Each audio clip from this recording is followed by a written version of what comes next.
Welcome back to Capitol Review. I'm Mark Hall. Thursday marked a National Day of Mourning to honor former President Jimmy Carter. A motorcade drove Carter's casket from the U.S. Capitol, where he had lain in state for the public to pay their respects. Then his state funeral service at the Washington National Cathedral. President Joe Biden delivered the eulogy. All living presidents were in attendance, seated together. He showed us how character and faith start with ourselves and then flows to others. Carter was buried alongside his late wife, Rosalind Carter, in the same town where they were born, lived most of their lives, and died. And joining Capitol Review is David Greenberg. He is a professor of history and journalism and media studies at Rutgers University. Professor Greenberg, welcome to Capitol Review. Glad to be with you. Thanks. Well, you're an expert on American political and cultural history. Talk about the life and legacy of the 39th president, Jimmy Carter. Well, look, it's an extraordinary life Jimmy Carter led.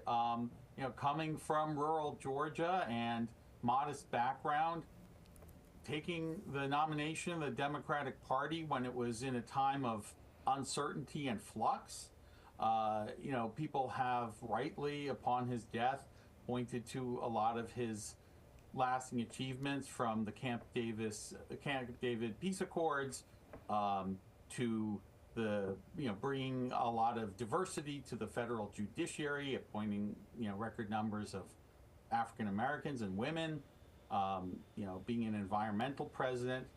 But at the same time, I think we have to acknowledge that his was a failed presidency and a difficult one. It was a hard time to be president, and no one at the time of his passing likes to sort of dwell on the negative. But it was an unhappy period for America and for Jimmy Carter as well.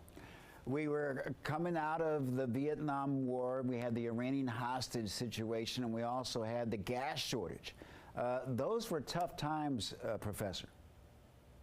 Absolutely. And Carter, who had, a very good mind, a high intelligence, but was in some ways not really ready for the big time of Washington. He had been a successful, one-term governor of Georgia, not particularly well known when he ran for president. The story is when he told his mother he was running for president, she said, "President of what?" But he managed to win the nomination, and for a while was something of a phenom.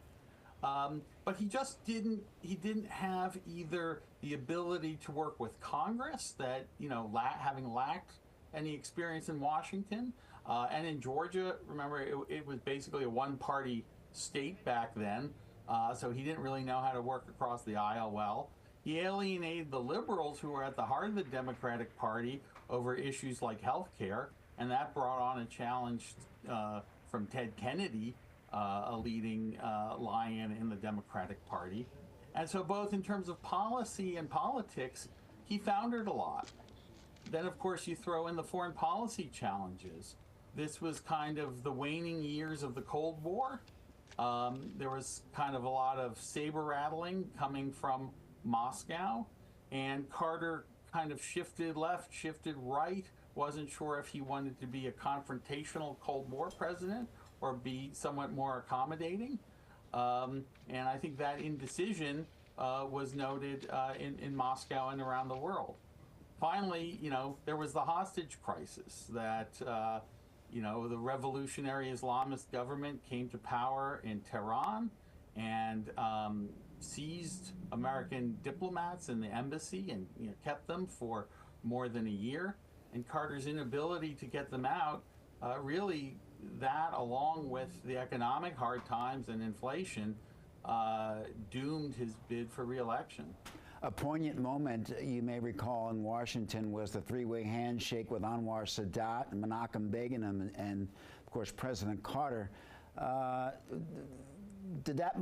that the biggest moment in his presidency? I think certainly in foreign policy, you would have to credit that as his greatest foreign policy achievement. This was at a time, sort of the groundwork had been laid somewhat in previous administrations following the Yom Kippur War of 1973. both the Israelis and the Egyptians began to sort of see the need for some kind of rapprochement. But Carter was quite determined, and he brought them to Camp David, the sort of presidential retreat up in the Maryland mountains, and personally kind of worked hard at that diplomacy to make the treaty happen. And for all the skepticism, and for all the turmoil that we're seeing again today in Israel and in the Middle East, that has held. And Egypt has often been a constructive player, continuing to support, maintain diplomatic relations with Israel, when it might not always be popular in the Arab world to do so. Professor David Greenberg, thank you very much for joining us in Capitol Review. My pleasure. Thanks for having me on.